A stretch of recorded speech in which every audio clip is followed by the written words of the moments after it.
Hello everyone, welcome to the class. I hope कि आप सब लोग ठीक होंगे और पढ़ाई लिखाई भी कर रहे होंगे। इनवर्स ट्रिग्नोमेट्रिक फंक्शन, ठीक है, सेकंड चैप्टर है। हैंड आउट डिस्कशन कर रहे हैं हम लोग, हैंड आउट सोल्यूशन डिस्कस कर रहे हैं। बेसिकली आप लोगों के पास हैंड आउट मिल गए होंगे, आप लोगों ने भी क्वेश्चंस करे होंगे खुद से, सोल्यूशन आर देयर। बट हम यहाँ पे बात कर रहे हैं कि हमने कहा कि स्टिल अगर आप लोगों को कहीं पे लगता है कि कोई सी बात रह रही है जो हमें सही नहीं समझ में आया, सोल्यूशन हो, या फिर उस कॉन्सेप्ट पे जो क्वेश्चन है उस पे पर्टिकुलरली हमने कहा कि हम वो सारी चीजें हम क्लियर कर रहे होंगे इस वीडियोस में। बात करें तो इनवर्स ट्रिग्नोमेट्री फंक्शन में ये जो पहली क्लास है इसमें, जिसमें कि हम लोग multiple choice question, assertion reason और वेरी शॉर्ट आंसर टाइप के क्वेश्चंस को डील कर रहे होंगे यहाँ पे। ठीक है, एक एक करके बात करना स्टार्ट करते हैं। तो पहले सबसे पहले एनालिसिस। इस चैप्टर में हैंडआउट में जो क्वेश्चन है, टोटल 31 क्वेश्चन हम लोगों ने दे रखे हैं, जिसमें कि हमारे पास 230 मिनट्स हमने एक एक्सपेक्टेड टाइम असाइन किया है, जिसमें कि आप इस पूरे चैप्टर को सीख सकते हो। राइट। दूसरी बात, अगर सिर्फ सॉल्व करने वाली बात है तो 140 मिनट्स लेके आप इन सारे क्वेश्चन को, इससे कम में भी एक वो टाइम है जो एक एवरेज बच्चा भी फर्स्ट अटेम्प्ट में सॉल्व करेगा, उतना टाइम लेना चाहिए। ये वो टाइम है, ठीक है। ऑन एवरेज इस चैप्टर से अगर बात करें कि कितने नंबर्स के क्वेश्चन आते हैं, तो 3 मार्क्स के क्वेश्चन ऑन एवरेज मिल जाएंगे। वो 4 मार्क्स हो सकते हैं, वो 5 भी हो सकते हैं, बट एवरेज निकालोगे आप 5-6 ईयर्स का, तो आपको 3 मार्क्स तो डेफिनेटली ये चैप्टर आपको देता है।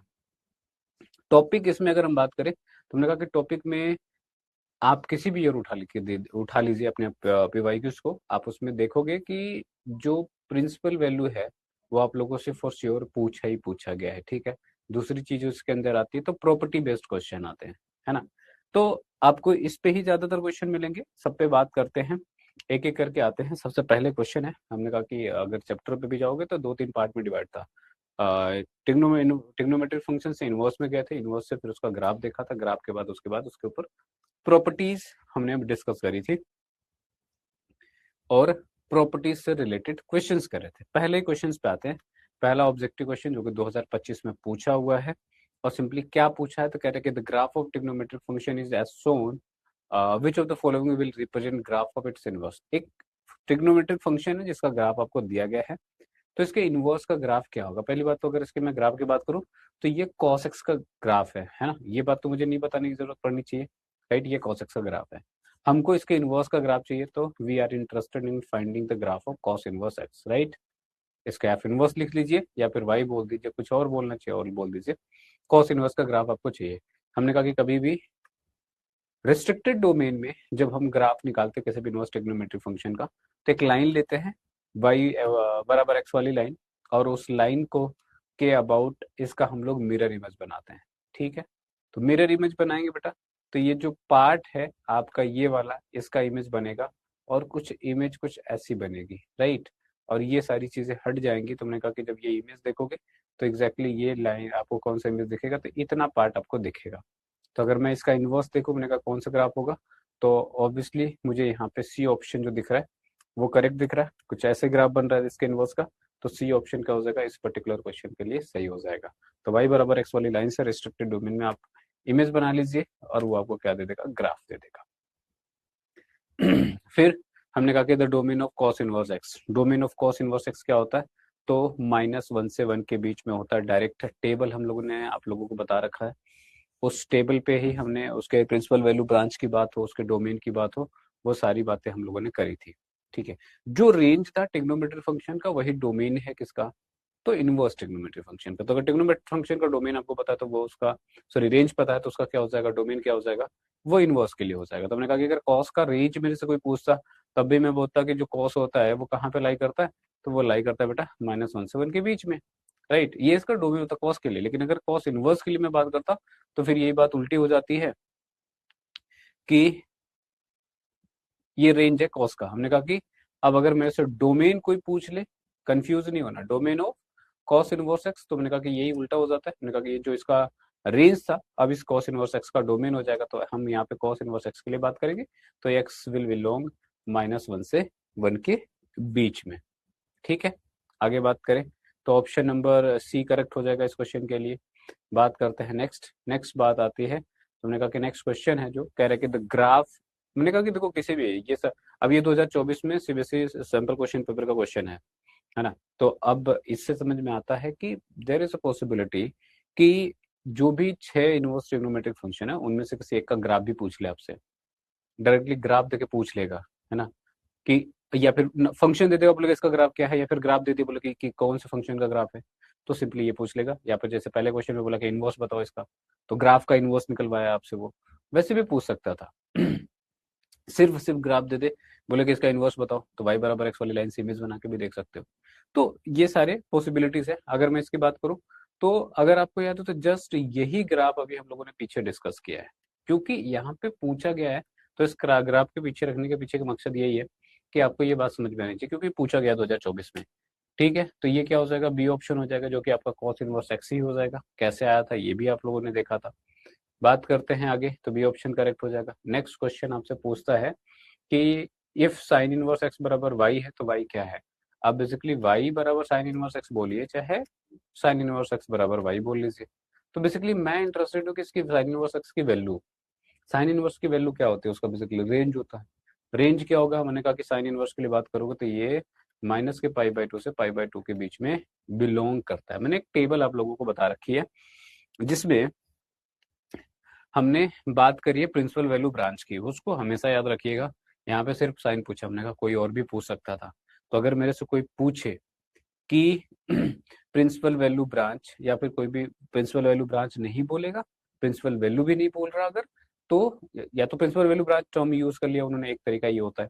दूसरा, जैसे इसको बोला कि इसकी वैल्यू क्या होगी, तो हमने कहा कि अगर मेरे से कोई बोले साइन इनवर्स एक्स के बारे में, मेरे से कोई बोले टेन इनवर्स एक्स के बारे में, मेरे से कोई बोले कोसेक इनवर्स एक्स के बारे में, तो मैं क्या बोलूंगा, इसकी वैल्यू कहाँ पे लाई करती है, तो माइनस पाई/2 से प्लस के पाई/2। इसकी वैल्यू कहाँ लाई करती है, तो माइनस पाई/2 से प्लस पाई/2। इसकी वैल्यू कहाँ पे लाई करती है, तो माइनस पाई/2 से प्लस पाई/2। बोले सारा सेम है, हमने कहा कि हाँ सेम तो है, लेकिन थोड़ा सा डिफरेंस है इसके इंटरवल का। ठीक है, और यहाँ से क्या कर देते हैं हम लोग, जीरो माइनस कर देते हैं। अगर सिमिलर वे में दूसरा कोई आपसे पूछ ले कि cos inverse x, cot inverse x और आपसे सेक इनवर्स एक्स, तो ये कहाँ पे लाई करते हैं, मैंने कहा कि 0 से पाई। कहाँ पे, 0 से पाई। कहाँ पे, 0 से पाई। बट हमने कहा कि इंटरवल का फर्क है, राइट, और यहाँ से हमने पाई/2 माइनस कर दिया।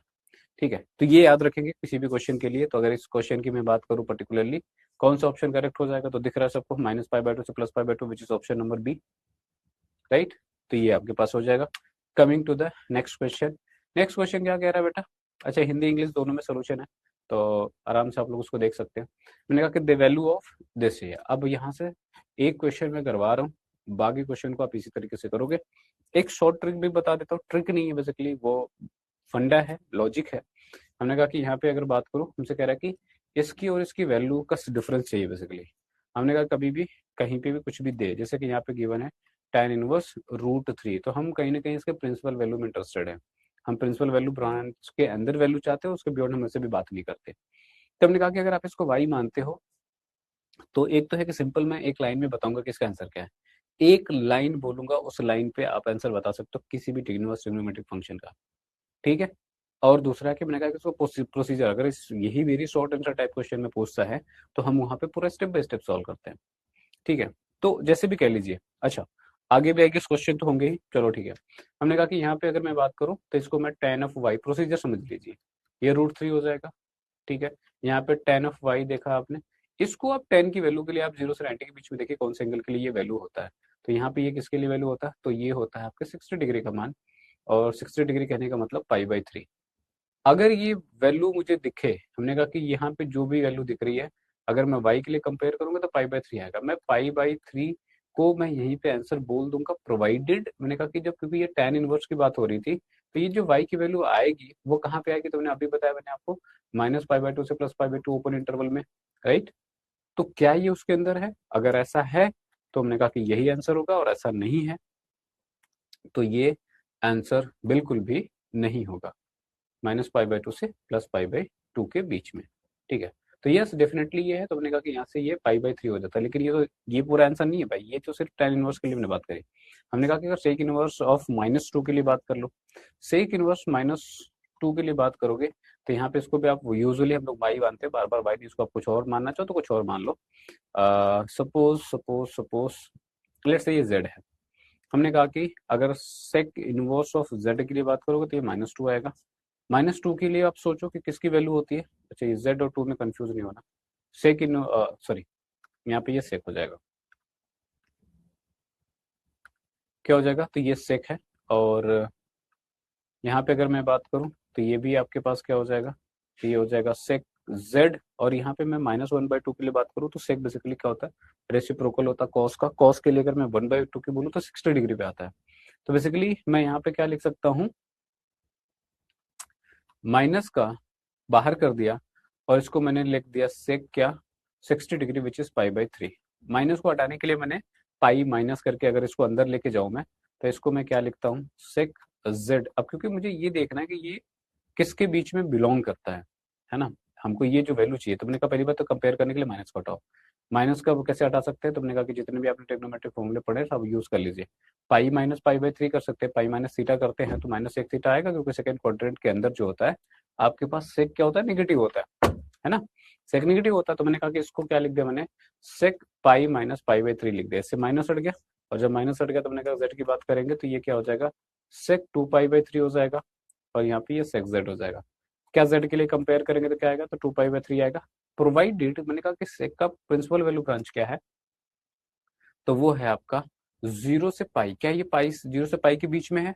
तो डेफिनेटली 0 से पाई के बीच में है। तो यही क्या हो जाएगा आपके पास? यहाँ पे आंसर हो जाएगा। अगर इसके बियॉन्ड होता तो फिर हमको फिर से चेंज करना होता। तो अभी भी आंसर जो एक्चुअली में जो सवाल था वो क्या था? तो वो एक्चुअल सवाल था tan inverse √3 minus sec inverse -2। अब अगर ये सारी वैल्यूज को पुट कर दो, ऊपर जो निकाला आपने π/3 निकाला था, ये माइनस का 2/3 है, सॉल्व करेंगे तो ये माइनस का π/3 आ जाएगा। Now it is your answer जो आपसे पूछा गया है।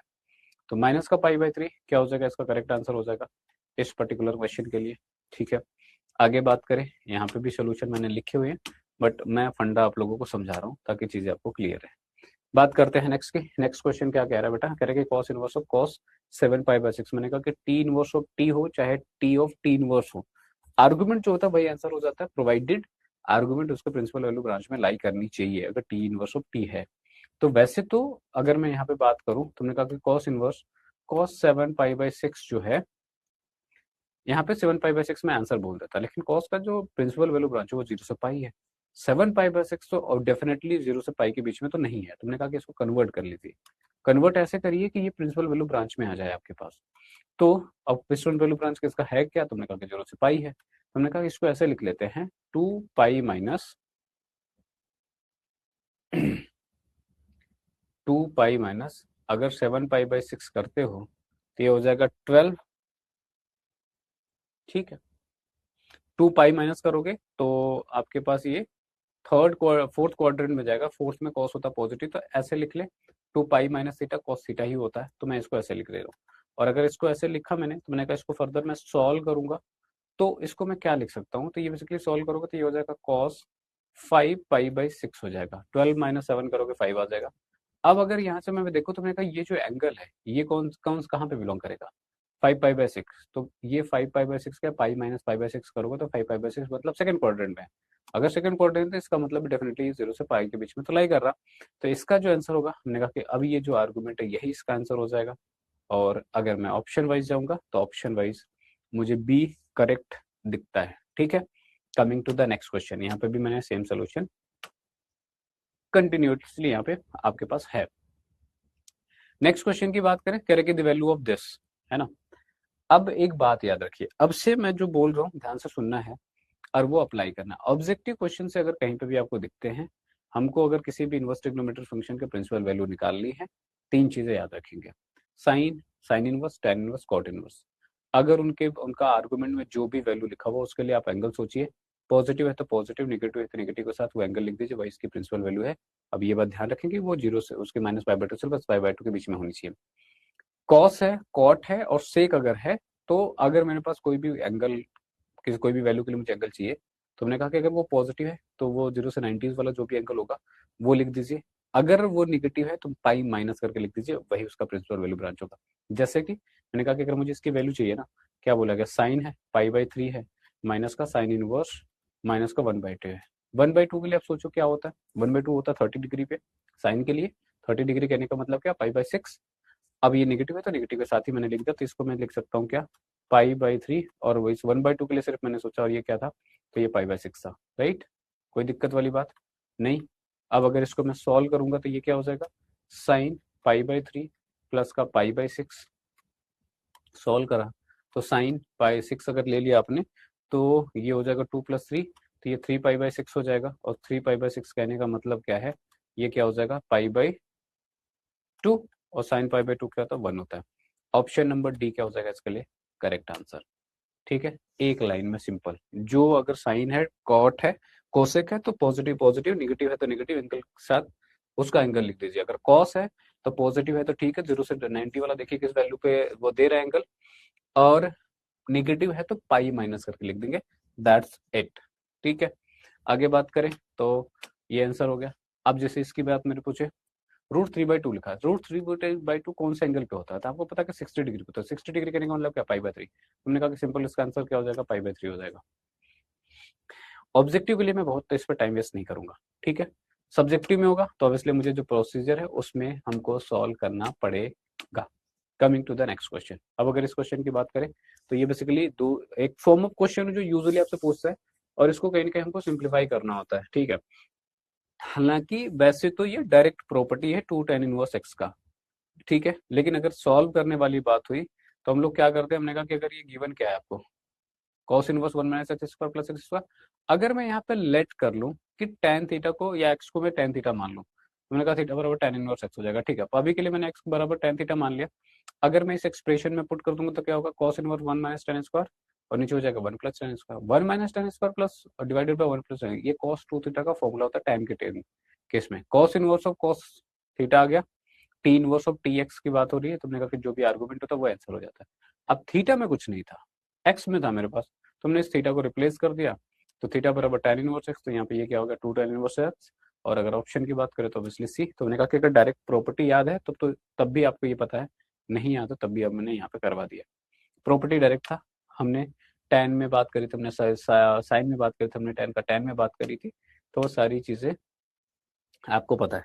यहाँ पे क्या है, कोसेक है, हमने कहा कि बस ये सोचिए √2 कौन से एंगल पे आता है, पॉजिटिव है तो पॉजिटिव के साथ लिख दीजिए, निगेटिव है तो निगेटिव के साथ लिख दीजिए। √2 है, 1/√2 साइन के लिए होता है 45 ना, π/4 के लिए, उसका रेसिप्रोकल करोगे तो आपके पास सिर्फ √2 मिल जाएगा। अब ये निगेटिव है तो होता था ये √2 किसके लिए, π/4 के लिए, बट ये वैल्यू किसके साथ है, निगेटिव के साथ। तो हमने कहा कि अगर आपको साइन दिखे, आपको tan दिखे और आपको साइन tan और कोसेक दिखे तो सिंपली जो भी आ रहा उसके साथ लिख दीजिए, तो -π/4 क्या होगा, इसका आंसर होगा। कुछ दिमाग ही नहीं लगा। Coming to the next question. Next question है आपका असर्शन रीजन का क्वेश्चन। कहता है कि the range of the function f(x) बराबर 2 sin इनवर्स x बराबर 2 sin f(x) बराबर 2 sin इनवर्स x प्लस 3π/2 है, एक फंक्शन है जहाँ पे x -1 से 1 के बीच में बिलोंग करता है, इस इसका जो रेंज बोला गया कि ये है। दूसरा कहता है कि range of principal value branch of principal value branch का ऑफ साइन इनवर्स के प्रिंसिपल वैल्यू ब्रांच का जो रेंज होता है वो 0 से पाई होता है। नहीं, ये तो गलत है, सिंपली रीजन तो गलत है, -π/2 से +π/2 होता है, तो रीजन गलत है। असर्शन के बारे में चेक कर सकते हैं हम लोग। हमने कहा कि असर्शन में अगर आप चेक करने जा रहे हो तो हमने कहा कि पहली बात, जो साइन इनवर्स x की वैल्यू होती है, यहीं पे देख लीजिए, हमने कहा कि अगर आप साइन इनवर्स के लिए बात करोगे तो हमने कहा कि साइन इनवर्स की जो वैल्यू लाई करती है वो लाई करती है किसमें, तो -π/2 से +π/2 के बीच में, है ना। यही इसका प्रिंसिपल वैल्यू ब्रांच का रेंज होता है। अब जो मेरे पास फंक्शन गिवन है वो है आपके पास 2 sin इनवर्स x प्लस 3π/2, 3π/2। अगर ऐसा है तो हमने कहा कि सिंपली आप ये समझिए, हमने कहा कि इसकी मिनिमम वैल्यू -π/2 हो सकती है, इसकी मैक्सिमम वैल्यू π/2 हो सकती है, तो इससे ज्यादा तो नहीं हो सकती। तो हमने कहा कि अगर यहाँ पे मैं वैल्यू पुट कर लूँ 1/1 करके, -π/2 पुट करूंगा तो 2 इंटू क्या होगा यहाँ पे माइनस का π/2 पुट कर दोगे, इसकी जब मिनिमम वैल्यू मैं कंसीडर कर रहा हूँ तो ये कैंसिल आउट हो जाएगा, प्लस का यहाँ पे 3π/2 है, तो ये हो जाएगा -π प्लस 3π/2 करोगे तो -2π प्लस 3π, ये आपके पास क्या आ जाएगा π/2। अगर मैं इसकी मैक्सिमम वैल्यू पुट कर दूं ये, तो ये क्या होगा 2 इंटू क्या π/2 होगा, ये इससे कैंसिल आउट हो जाएगा, π प्लस 3π/2 होगा, मतलब ये हो जाएगा आपके पास 2 + 3, तो ये अच्छा ये 3π/2 यहाँ पे ऐड करना नहीं भूलेंगे, ये आ जाएगा 5 पाई/2। तो इसकी जो रेंज हो सकती है वो ये हो सकती है, इसके इसके बीच में हो सकती है। तो इसका मतलब है कि ये तो सही है, assertion is correct but reason is wrong. ठीक है, assertion is true, reason is false. Option number क्या हो जाएगा, सी करेक्ट हो जाएगा इस पर्टिकुलर क्वेश्चन के लिए। ये यहाँ तक तो आपके पास ऑब्जेक्टिव क्वेश्चन थे, असर्शन रीजंस के क्वेश्चन थे, वो मैंने कर लिए। अब हम बात कर रहे हैं very short answer type questions की। ठीक है, एक एक करके बात करते हैं। सबसे पहले आपके पास सबसे पहला क्वेश्चन जो कि 2025 में पूछा गया है।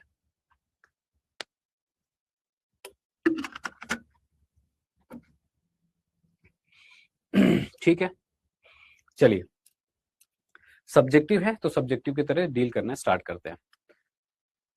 ये पूरा है, इसकी मुझे इसकी वैल्यू इवैल्यूएट करनी, इसका मान निकालना है। हमने कहा कि अब जिसका अगर मान निकालना है तो हमने कहा कि पूरा एक्सप्रेशन लिख लिया मैंने। ठीक है, ये मेरे पास एक्सप्रेशन है।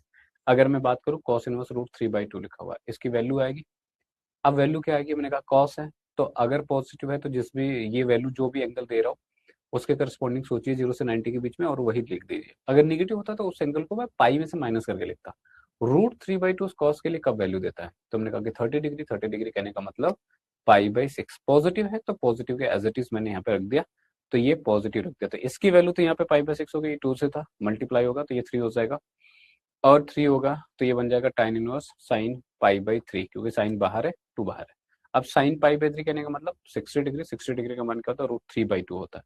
पुट कर दिया तो यहाँ पे ये हो गया, और 2 से 2 यहाँ पे कैंसिल आउट हो गया, तो क्या बचा, साइन इनवर्स √3। अब सॉरी, बाहर क्या था, tan इनवर्स है, तो tan इनवर्स √3। अब √3 के लिए आप सोचो किस एंगल पे होता, क्योंकि tan है तो अगर पॉजिटिव है तो पॉजिटिव के साथ एंगल लिखेंगे, नेगेटिव तो नेगेटिव। तो ये पॉजिटिव है ऑब्वियसली, किस डिग्री पे होता है, 60 डिग्री पे होता है। 60 डिग्री कहने का मतलब पाई/3, सीधा आंसर हो गया। Coming to the next, next question क्या कह रहा है, नेक्स्ट क्वेश्चन कह रहा है कि sine of sine inverse 1/5 plus cos inverse x बराबर 1 है, तो x की वैल्यू आप मुझे बताओ। ठीक है, हमने कहा कि पहले साइन को दूसरी साइड लेके चले जाओ। साइन को जब मैं दूसरी साइड लेके जाऊंगा, ये तो मुझे गिवन था, मैंने लिखा साइन को, मैं इस साइन को दूसरी साइड लेके जाऊंगा तो ये साइन इनवर्स 1 हो जाएगा। लेफ्ट साइड में मेरे पास वही एक्सप्रेशन है। ठीक है, साइन, अब साइन को एक साथ कर रहा हूं मैं, कॉस को अलग कर रहा हूं, ताकि मैं कंपैरिजन करूंगा इसका। या फिर मेरे पास यहाँ पे एक ऑप्शन ये भी रहता है, साइन इनवर्स ए माइनस साइन इनवर्स बी का भी फॉर्मूला लगा दूं, बट अभी के लिए मैं उसको अवॉइड कर रहा हूँ इस क्वेश्चन में, उसको करेंगे थोड़ा और लंबा बचेगा। तो cos inverse sine inverse 1/5, cos inverse x बराबर साइन इनवर्स 1 है। साइन इनवर्स 1 को आप पाई/2 लिख सकते हो, राइट। तो यहाँ पे मैंने पाई/2 इसको लिखा। ये वाला एक्सप्रेशन था, दूसरे साइड में लेके गया हूँ, इसको कंटिन्यूली मैंने लिख दिया। कॉस इनवर्स x बराबर पाई/2 माइनस साइन इनवर्स 1/2 है। अब अगर आप लोगों को पता हो तो हमने कहा कि यहाँ पे एक फॉर्मूला होता है क्या, कि sine inverse x plus cos inverse x की वैल्यू क्या होती है, हमेशा पाई/2 होती है। Tan inverse x plus cot inverse x पाई/2 के बराबर होता है। Sec inverse plus cosec inverse x पाई/2 के बराबर होता है। तो अगर मैं यहाँ से कॉस इनवर्स x के बारे में सोच रहा हूँ तो हम इसको लिख सकते हैं ना, पाई/2 साइन इनवर्स x। बस एग्जैक्टली मैंने वही किया है, ये पाई/2 है, साइन इनवर्स x है, तो इसको मैं किसके बराबर लिख सकता हूँ, कॉस इनवर्स x के बराबर लिख सकता हूँ। x यहाँ पे अपने पास 5 है, 1/5 है, तो ये कॉस इनवर्स, अब दोनों तरफ कॉस कॉस है, दोनों को कंपेयर कर सकते हैं। और जब कंपेयर करेंगे तो x की वैल्यू क्या मिल जाएगी मुझे, तो 1/5 यहाँ पे मुझे x की वैल्यू मिल जाएगी, और ये मेरा क्या हो जाएगा, आंसर हो जाएगा। x के लिए ही मेरे से पूछा गया था। ठीक है, क्लियर होगा। Coming to the next question, कह रहा है कि write in the simplest form, और ये है tan inverse of √1 minus cos x divided by 1 plus cos x. कभी भी इस तरीके से राइट इन सिंपलेस्ट फॉर्म का क्वेश्चन आए, बोले कि सिंप्लीफाई करिए, या फिर LHS बराबर RHS, कुछ ऐसा हो कि आपके पास ट्रिग्नोमेट्रिक फंक्शन हो, कुछ आर्गुमेंट में एक्सप्रेशंस वगैरह हो, तो सोचने का तरीका ये होता है कि आप देखो कि जो एक्सप्रेशंस गिवन है वो कौन से ट्रिग्नोमेट्रिक फंक्शन या ट्रिग्नोमेट्रिक फॉर्मूलेज या आइडेंटिटी यूज करके सिंप्लीफाई करे जा सकते हैं। एजेंडा ये रहेगा कि जो बाहर मेरे पास इनवर्स फंक्शन या इनवर्स ट्रिग्नोमेट्रिक फंक्शन है, मैं पूरे अंदर जो एक्सप्रेशन होगा उसी के फंक्शन में कन्वर्ट करूंगा। बेसिकली कहने का मतलब, अगर बाहर tan इनवर्स दिख रहा है तो ये पूरा का पूरा अंदर एक्सप्रेशन जो है वो tan में कन्वर्ट होना चाहिए। अगर यहाँ पे मेरे पास tan दिखता तो मैं इस पूरे वाले एक्सप्रेशन को कोशिश करता कि इसको tan इनवर्स में करूं, और ऐसा करने से होगा कि प्रॉपर्टी यूज हो जाती है, और यहाँ पे मेरे पास सिंप्लीफाई हो जाता है। ठीक है, तो मेरे लिए अब मुझे पता है कि इसको कैसे भी करके tan में कन्वर्ट करना है। करते हैं हम। 1 minus cos x divided by 1 plus cos x है, राइट। कॉस को हम लोग साइन और कॉस में ब्रेक तो कर ही सकते हैं, तो मैंने कहा कि 1 - cos x को अगर मैं हाफ एंगल का फॉर्मूला लगा दूं और इसको लिख दूं 1 - 2 sin स्क्वायर x बाई 2, नीचे वाले को लिख दूं 2 cos square x by 2 minus का 1, तो ऊपर साइन नीचे कॉस बचेगा, 1 से 1 कैंसिल आउट हो जाएगा। तो सिंपली मैंने हाफ एंगल का इसमें क्या लगाना है, फॉर्मूला लगाना है, और जैसे मैं फॉर्मूला लगाऊंगा तो ये क्या हो जाएगा। अच्छा ये चीज देख लो अगर किसी को इसमें डाउट हो। हमने कहा कि यहाँ पे सिंपली हमने क्या करा है, तो ये tan इनवर्स तो बाहर एज इट इज है, अंदर जो करा मैंने 1 माइनस और यहाँ पे 1 - 2 साइन स्क्वायर x बाई 2 लिख दिया, और यहाँ पे 1 प्लस था तो यहाँ पे 2 cos square x by 2 minus का 1 करा, ये इससे कैंसिल आउट हो जाएगा, ये इससे कैंसिल आउट हो जाएगा, ये प्लस हो जाएगा, 2 से 2 कैंसिल आउट हो जाएगा, ऊपर मेरे पास बचेगा साइन स्क्वायर x बाई 2, है ना, और cos square x by 2, sine बटा cos tan होता है, स्क्वायर है तो tan स्क्वायर होगा, रूट के बाहर आ जाएगा तो tan x आ जाएगा, tan inverse of tan something, argument जो भी होगा आंसर हो जाएगा, तो x बाई 2 जो हो गया वो मेरे पास आंसर हो गया। सोचने का तरीका समझ में आ रही बात, ठीक है। Coming to the next question, next question कह रहा है कि बताइए इसका प्रिंसिपल वैल्यू क्या है। हमने कहा कि देख लो किस एंगल पे मिल रहा है, साइन इनवर्स है ना, तो साइन इनवर्स के लिए अगर पॉजिटिव वैल्यू तो पॉजिटिव एंगल सोच लीजिए, अगर नेगेटिव वैल्यू तो नेगेटिव एंगल सोच लीजिए। नेगेटिव एंगल भी नहीं सोचना, बेसिकली नेगेटिव के साथ लिखना है, 0 से 90। अब ये जितना भी होगा आप उठा के देखोगे एक बारी, थोड़ा सा आप खुद से भी देखिएगा बुक उठा के, और देखिएगा क्या एक बारी में सोल्व हो रहा है क्या जो सर ने बताया। अगर वहां पे आप देखोगे, तुमने कहा कि अगर जैसे 1/2 दिखा मुझे, तुमने कहा कि 0 से 90 के बीच में 1/2 सोचता हूँ साइन के लिए, तो मुझे पता कि अच्छा ये 30 डिग्री पे मिलता है, 30 डिग्री कहने का मतलब π/6 पे मिलता है। अगर ये पॉजिटिव होता तो मैं π/6 बोल देता, बात खत्म थी। लेकिन मैंने कहा कि ये -1/2, तो कोई दिक्कत नहीं है, माइनस लगा दीजिए, यही क्या हो जाएगा, इसका आंसर हो जाएगा। ठीक है, ये क्या हो जाएगा आंसर। अब ये मैं करता हूँ कब, जब मेरे पास ऑब्जेक्टिव में ये क्वेश्चन होता है, बट जब सब्जेक्टिव में होता है तो फिर मुझे प्रॉपरली सॉल्व करना होता है, राइट। तो वो तो ट्रिक है, वो लॉजिक है कि यही आएगा, ठीक है। बट प्रोसीजर पे नंबर मिलेंगे, तो प्रोसीजर से कैसे करेंगे, चलो ठीक है। हमने कहा कि सेम काम करा मैंने यहाँ पे, हमने कहा कि साइन इनवर्स ऑफ -1/2 है, इस 1/2 को मैंने पता कि साइन 60 डिग्री का साइन 30 डिग्री का माना, तो साइन π/6 लिख दिया, ठीक है। अब यहाँ पे बाहर इस माइनस को रिमूव करना मुझे कैसे भी करके, हमने कहा माइनस कैसे रिमूव करेंगे, तो इसको मैं basically sine minus sine theta क्या होता है, माइनस साइन, इसको साइन माइनस ऑफ थीटा को क्या लिख सकते हैं, माइनस साइन थीटा लिख सकते हैं। तो माइनस साइन थीटा, तो इस माइनस को अंदर लिख सकते हैं, और जब माइनस को अंदर लिखोगे तो बेसिकली इस स्टेप में अगर मैं थोड़ा सा करेक्शन कर दूं, करेक्शन क्या, वैसे डायरेक्ट है, वैसे सही है, बट ठीक है, स्टिल जस्ट टू अंडरस्टैंड। हमने कहा साइन इनवर्स होगा, और ये साइन क्या हो जाएगा, माइनस का π/6 होगा। हमने कहा कि टी इनवर्स ऑफ टी जो आर्गुमेंट होता है वही आंसर हो जाता, तो यहाँ पर y/6 आंसर हो जाएगा। अब ये देखना रहता है कि क्या ये इसके प्रिंसिपल वैल्यू में बिलोंग कर रहा था, यस, -π/2 से +π/2 के बिलोंग कर रहा था, इसका मतलब यही क्या हो जाएगा, हमारा आंसर हो जाएगा, ठीक है, और ये प्रिंसिपल वैल्यू हो जाएगी, ठीक है। तो ये मेरे पास वेरी शॉर्ट आंसर टाइप के क्वेश्चन थे। कुछ शॉर्ट आंसर टाइप के क्वेश्चंस की भी बात कर लेते हैं। यहाँ पे पहला क्वेश्चन है 2024 में पूछा हुआ सवाल है, क्या पूछा गया, अब देखो फंडा अब तक समझ में अगर आया है तो ये सब सॉल्व करने में लिटरली आपको नहीं टाइम लगना है, ये बात याद रखिएगा। कह रहा है कि फाइंड द वैल्यू ऑफ के इफ साइन इनवर्स ऑफ के tan ऑफ 2 cos इनवर्स √3, कितना है, 10 20 50 भी अंदर लिख देना, हमको उससे डरना नहीं है, हमको सिंपल एज फंडा पता है, हम फंडे को सॉल्व करेंगे। हमने कहा cos इनवर्स √3/2 है ना, तो √3/2 के लिए सोचो किस डिग्री पे होता है, 30 डिग्री पे होता है, 30 डिग्री मतलब कहने का मतलब π/6, तो इसको मैं क्या लिख सकता हूँ, π/6, क्योंकि ये पॉजिटिव है तो मैंने वैसे लिख दिया, अगर निगेटिव होता है, ये माइनस का होता है √3/2, तो π - π/6 लिखता मैं, बट पॉजिटिव है कोई दिक्कत नहीं, मैंने पॉजिटिवली वैसे लिख दिया सीधा का सीधा cos π/6। तो यहाँ से क्या मिल गया मुझे, अब अगर यहाँ से π/6 आपने लिख दिया, अच्छा उससे पहले भी हमने कहा कि अंदर तो सॉल्व कर रहे हैं, आप चाहो तो पहले लिख लो, चाहो तो बाद में लिख लो, इस साइन को दूसरे साइड भी लेके जा सकते हैं, है ना। तो यहाँ पे मैंने क्या लिखा, तो ये π/6 लिख दिया, इसके लिए मैंने 30 डिग्री का मान, और यहाँ पे π/6 आएगा, इस 2 से ये कैंसिल आउट करोगे तो यहाँ पे π/3 हो जाएगा, ठीक है। इसको थोड़ा सा मैं पैरेलली अब फिर से सॉल्व कर देता हूँ। हमने कहा कि यहाँ से अगर मैं साइन को बाहर और दूसरी साइड लेके जाऊंगा, तो पहली बात तो ये k हो जाएगा, ये tan हो जाएगा, यहाँ पे 2 है, और ये cos इनवर्स रूट का 3/2 है, ठीक है, बराबर क्या, साइन π/3, π/3 इसका तो मान आपको पता, √3/2 आप लिख दीजिए। यहाँ पे के लिए मुझे सॉल्व ही करना है, यहाँ पे tan है। अंदर की बात कर लेते, हमने कहा cos इनवर्स √3/2 कहने का मतलब क्या है, π/6 मैंने बताया, और अगर वैसे नहीं करना चाहो तो मैंने कहा कि अगला स्टेप क्या था, तो आप इसके लिए वैल्यू सोच लो, तो ये π/6 आ जाएगा। तो हमने कहा π/6 cos इनवर्स ऑफ cos, जो भी आर्गूमेंट होगा वो आंसर होगा। तो हमने कहा कि tan t, और ये क्या हो गया, π/6 हो गया, इससे ये कैंसिल आउट होगा तो ये 3 हो जाएगा, तो k tan पाई/3 आ जाएगा, और यहाँ पे क्या है, इस साइड तो रूट का 3/2 कैरी ऑन होते जा रहा है, राइट। तो अब यहाँ पे पाई/3 की बात करोगे, tan पाई/3 की हम बात करेंगे तो क्या मिल जाएगा हमें, तो ये 2 है। tan पाई/3 की बात करोगे तो ये √3 होता है, तो k इंटू क्या, √3, और यहाँ पे √3/2 कैंसिल आउट हुआ, तो √3 से √3 k की वैल्यू क्या होगी, 1/2 हो गया। सिंपल, कोई फंडा है, दिक्कत वाली बात ही नहीं है। Coming to the next next question 2023 में पूछा गया, क्या पूछ रहा, अब मैंने कहा कि 2 4 10 जितने भी कॉम्प्लिकेटेड ये सोच सकते हो, कॉम्प्लिकेटेड इनको सोचने दो, कोई दिक्कत नहीं है, हम बड़े स्मूथली इसको सॉल्व करने वाले हैं। साइन इनवर्स ऑफ साइन 3π/4 है, cos inverse of cos pi है, tan इनवर्स 1 है। tan इनवर्स 1 क्या होता है, π/4 होता है, ठीक है, उसको तो डायरेक्टली लिख लेंगे, तो ये तो π/4 हो जाएगा।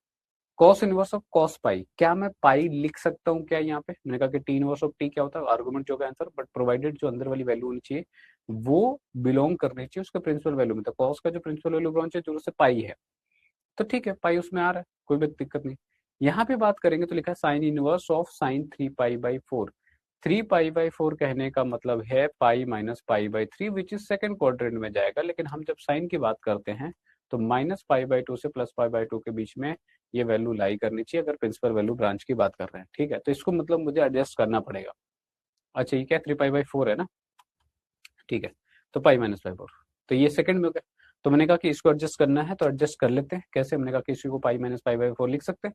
साइन पाई माइनस थीटा क्या होता है, साइन थीटा होता है, क्योंकि सेकंड में जाता है, तो यहाँ पे ये जो वैल्यू आएगी साइन π/4 आ जाएगा, और साइन इनवर्स ऑफ साइन π/4 π/4, तो यहाँ पे π/4 हो गया, ये पाई आया था, ये π/4 आया था, सिंपली क्या हो गया, तीनों को ऐड कर दीजिए, आपके पास जो आंसर होगा वो π/2 आ जाएगा, बिना किसी बहुत ज्यादा इफर्ट के।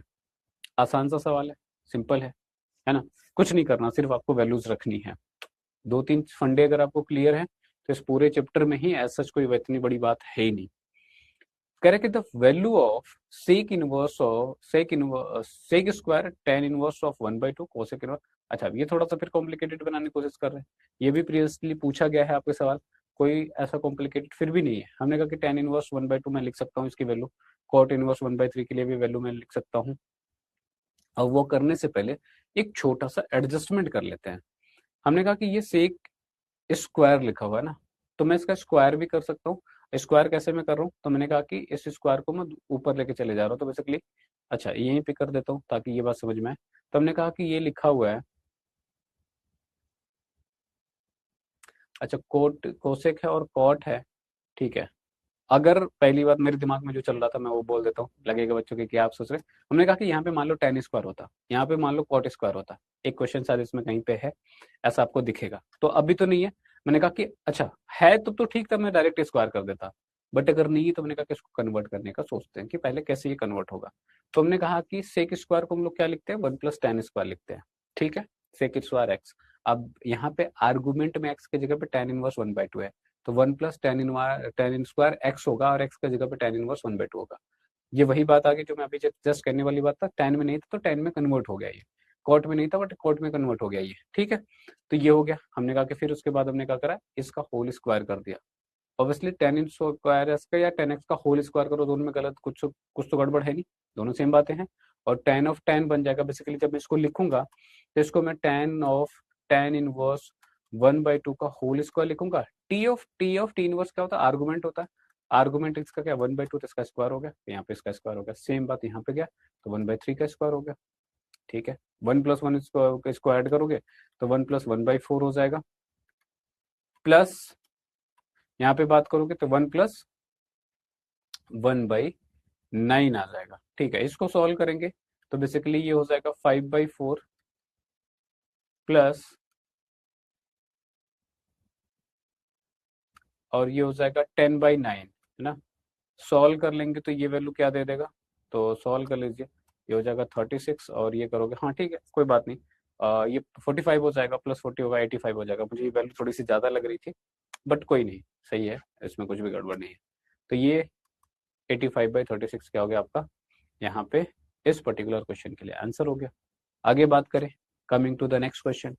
नेक्स्ट क्वेश्चन क्या कह रहा है कि if cot inverse of 3x + 5 > 5/4 then find the range of the value of the x. ठीक है, एक्स का रेंज चाहिए आपको। ये सवाल थोड़ा सा मुझे प्यारा लगा था, रीजन एक बता देता हूँ। मैंने कहा कि यूजुअली हमारा जो अप्रोच होता है, हम लोग इसको सॉल्व कैसे करेंगे, तो हमने कहा कि कॉट इनवर्स ये 3x प्लस का 5 है, ग्रेटर देन पाई बाई 4 है ना। तो एक सिंपल सा ऐसा कर लेते हैं कि 3x प्लस 5 है, कॉट को उधर लेके जाएंगे तो ये हो जाएगा कॉट आपका पाई बाई 4 के लिए, है ना। ठीक है जी। अब जब हम ऐसा कर रहे होंगे, ठीक है, तो यहाँ पे क्या करना पड़ेगा, हमने कहा कि कॉट की वैल्यू पाई बाई 4 के लिए सोचेंगे तो ये वैल्यू क्या होती है, 1 होती है ना। तो यहाँ से 3x प्लस 5 ये ग्रेटर देन 1 होगा, एक्स के लिए सॉल्व करेंगे, यहाँ से एक वैल्यू मिल जाएगी जो कि सबसे जनरल अप्रोच आपका होता है। ठीक है, लेकिन यहाँ पे यही करते हुए हम कर देंगे गलत। ठीक है, गलत क्या करेंगे, हमने कहा कि पहली बात तो दोनों तरफ कॉट बनाइए इसको। अगर मैं इसको कॉट बनाऊंगा तो इस पाई बाई 4 के लिए मैं कॉट इनवर्स 1 लिख सकता हूँ, है ना। यहाँ तक ये सी ठीक है। यहीं पे एक छोटी सी प्यारी सी बात है जो आपको समझनी है, वो ये कि जब ये कॉट इनवर्स 1 लिखा हो तो मैं यहाँ पे 1 लिख दूंगा, हाँ चलेगा, कोई दिक्कत नहीं, वो गलत नहीं है। दोनों तरफ कंपेयर करा तो आर्गुमेंट को कंपेयर करके इधर आर्गुमेंट 3x+5 है, इधर यहाँ पे 1 है, मैंने डायरेक्टली लिख दिया, कोई दिक्कत नहीं। लेकिन जब ये करें तो हमने कहा कि जो कॉट की वो मैक्सिमम वैल्यू 1 होती है, उससे उसकी वैल्यू घटती है, वो बढ़ती नहीं है। तो पूरे ही अगर इसके मैं डोमेन की बात करूं तो जो कॉट इनवर्स का ग्राफ होता है, कुछ आपका ग्राफ इस तरीके से होता है। ठीक है, तो ये मैक्स वैल्यू यहाँ पे होती है, फिर इसके वैल्यू नीचे आती है। ठीक है, तो ये पूरे ही डोमेन में क्या होता है, डिक्रीजिंग फंक्शन होता है। मतलब इसकी वैल्यू ये 1 जो है वो मैक्स है, इससे वैल्यू कम होगी, इससे वैल्यू ज्यादा नहीं होगी, तो ये वैल्यू 1 से कम ही हो सकती है, उससे ज्यादा नहीं हो सकती। तो यहाँ पे इनइक्वालिटी चेंज हो जाएगा, राइट। जो आंसर आपको देगा वो ऑब्वियसली ग्रेटर वाला भी एक ऑप्शन होगा, जो कि बच्चों को लगेगा कि हमने तो सही किया, जो कि वो टेक्निकली कई जगह पे सही होंगे भी। बट यहाँ पे ये जो कह सकते हो कि पॉइंट है, ये चीज आपको गड़बड़ करवाएगा, तो इस चीज को याद रखेंगे। तो बेसिकली सवाल में कोई बहुत बड़ी सी बात नहीं थी, लेकिन ये छोटी वाली पॉइंट जो इस सवाल को गलत करवाएगा। कैलकुलेशन वाइज कुछ नहीं था, 5 को दूसरी साइड लेके जाएंगे, -4 हो जाएगा। माइनस के लिए फिर हमने कहा कि क्या करते हैं, इनइक्वालिटी कैसे यहाँ पे सॉल्व करेंगे, तो एक्स के लिए सॉल्व करो तो -4/3 हो जाएगा। -4/3 से लेस तो मतलब -∞ से -4/3 तक ये इसका रेंज हो जाएगा। ठीक है, होपफुली आप सबको ये सारी बातें समझ में आई है। ठीक है, तो ये तो थे आपके पास objective assertion reason, very short and short type of question.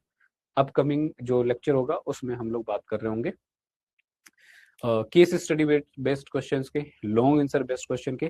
तो इस पर्टिकुलर लेक्चर के लिए यहीं पे रखते हैं। सो होपफुली जो भी मैंने बताया बातें समझ में आई होंगी, अगर किसी के डाउट रहे होंगे तो वो अब क्लियर हो गए होंगे, कॉन्सेप्ट भी समझ में आ गया होगा, सोल्यूशन ऑलरेडी आप लोगों के पास है। तो ऑन दिस नोट इस वीडियो को यहीं तक रखते हैं। So this was all for this particular lecture, मिलते हैं नेक्स्ट लेक्चर में।